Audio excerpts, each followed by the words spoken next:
Hi. In this video, I'll go through a few suggestions on how to balance Vata on and off the mat. Keep in mind, you may not have the need, ability, or desire to change or work with all of these suggestions, nor do you need to address each item we discuss. Pick what speaks to you in regards to your needs. Ayurveda uses the 5 sense therapy: sight, sound, touch, taste, and smell. So you can think of this in the context of what colors you surround yourself with, what kind of fabrics you use, the location or environment that you find yourself in, even how you move and how you think.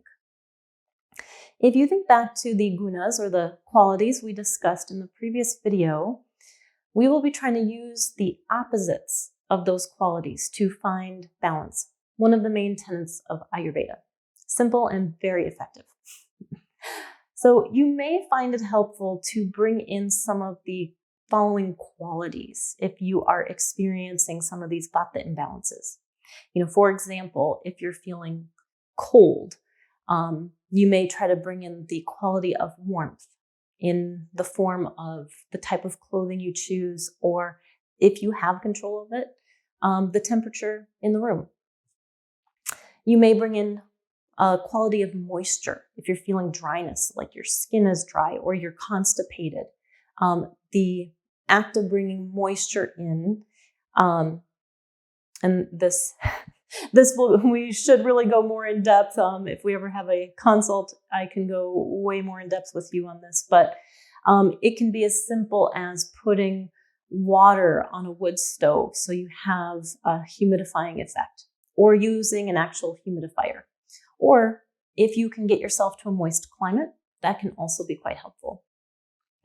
You can also bring in the quality of heaviness. It really gives the body a sense of grounding.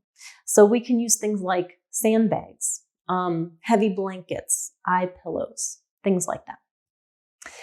It can also be helpful to bring in the qualities of solid and tangible.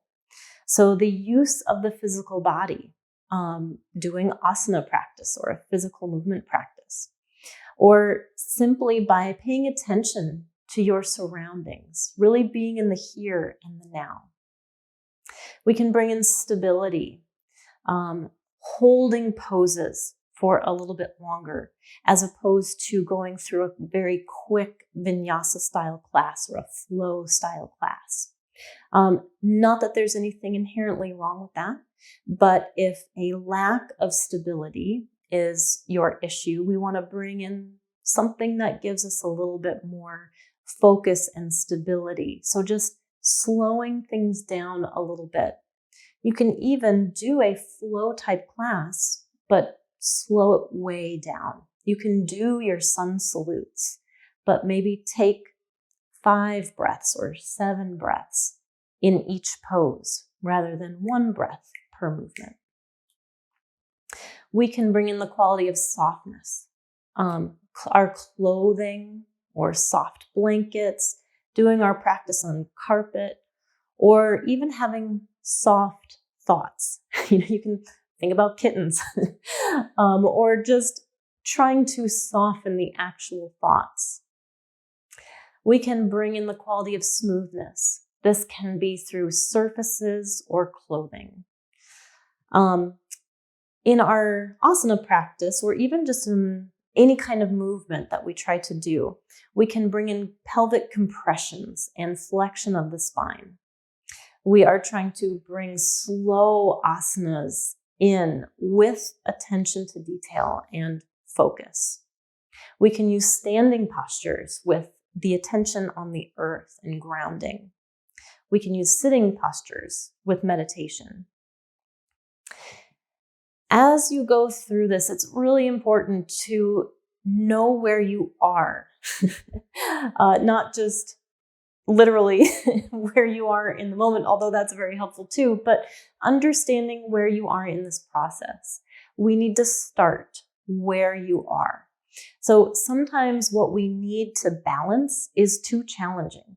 And so we need to shrink that challenge to the appropriate size for you in this moment.